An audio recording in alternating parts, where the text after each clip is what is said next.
Om Swastiastu. Perkenalkan, nama saya Imadi Ari Werdi Putra, NIM 0579255149 dari Prodi Ilmu Hukum. Saat ini saya akan mendeskripsikan konsep catur purusa artha.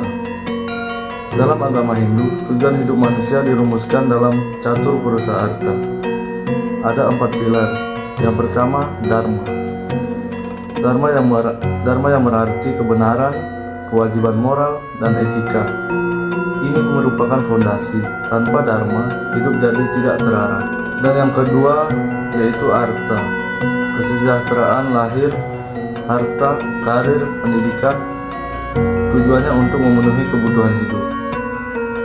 Dan yang ketiga yaitu Kama.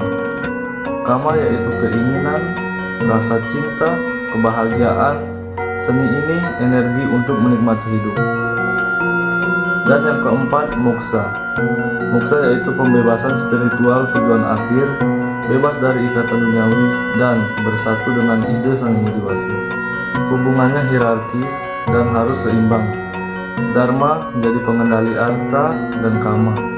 Agar keduanya tidak liar, kalau artha dan kama dikejar tanpa dharma, moksha tidak akan tercapai. Jadi rumusnya, dharma, artha, dan kama jadi moksha.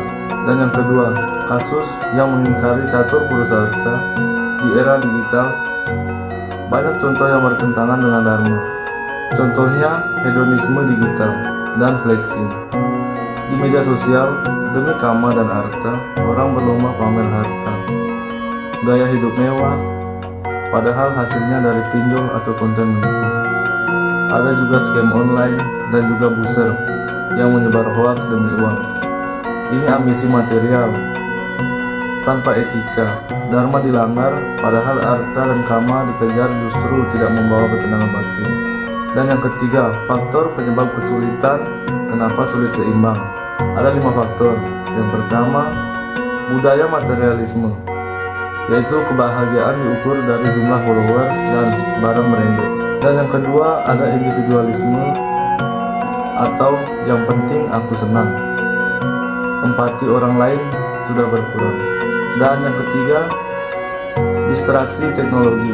Distraksi teknologi ini berupa notifikasi, scroll tanpa henti, bikin kita lupa waktu untuk sembahyang atau belajar. Berikut yang keempat, lemahnya pendidikan karakter. Sekolah hanya fokus menilai, tapi minim ajaran etika digital. Dan yang kelima, minimnya kontrol diri. FOMO